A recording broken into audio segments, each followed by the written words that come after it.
À 14h20, c'est-à-dire 20 minutes après que nous ayons ouvert, 5 hommes en noir, casqués ou cagoulés, sont entrés en force dans la librairie et ont commencé à tout casser. Alors ils ont pris les livres, ils les ont jetés des rayons, ils ont jeté de l'huile dessus, ils ont pris la caisse enregistreuse, l'ordinateur, ils l'ont balancé par terre et après ils sont partis dans le fond. Enfin il y en a 2 qui étaient restés avec moi et les autres qui sont allés dans le fond pour faire la même chose dans la salle de lecture. Ils sont entrés, j'ai oublié de vous le dire aussi, en s'annonçant. C'est-à-dire qu'ils ont dit c'est la LDJ et on vient casser la librairie Résistance. Ils ont dit LDJ, ils n'ont pas dit Ligue de défense juive, ils ont dit LDJ, mais il y a une semaine, 10 jours, on a eu une étoile de David dessinée sur le rideau en fer et c'était signé LDJ. J'ai eu très peur, hein. J'ai eu peur parce que, comme une première fois il y a eu une agression avec des gaz lacrymogènes, j'ai cru que c'est ce qui nous attendait, quoi. Donc je suis rentrée dans la librairie, je me suis dit là, on va se faire gazer et qu'est-ce qui va se passer, quoi.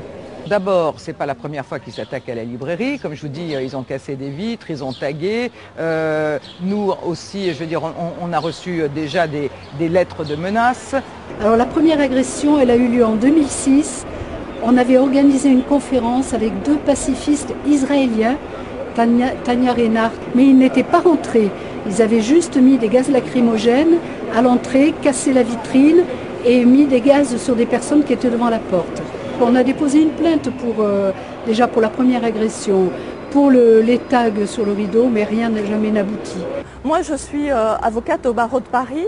J'ai eu à connaître plusieurs dossiers impliquant des personnes se revendiquant de la LDJ ou du Bétard.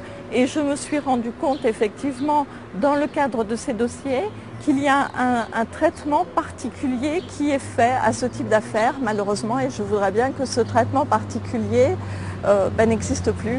Alors l'État français devrait interdire la LDJ en France, comme elle est déjà interdite aux États-Unis et en Israël. C'est un comble qu'en France, ce groupe facho ne soit pas interdit. Je ne comprends pas. Et bien malgré tout ça, la librairie sera ouverte demain et après-demain et encore après-demain et jusqu'à ce que ces messieurs aient bien conscience que notre résistance, elle sera jusqu'au bout.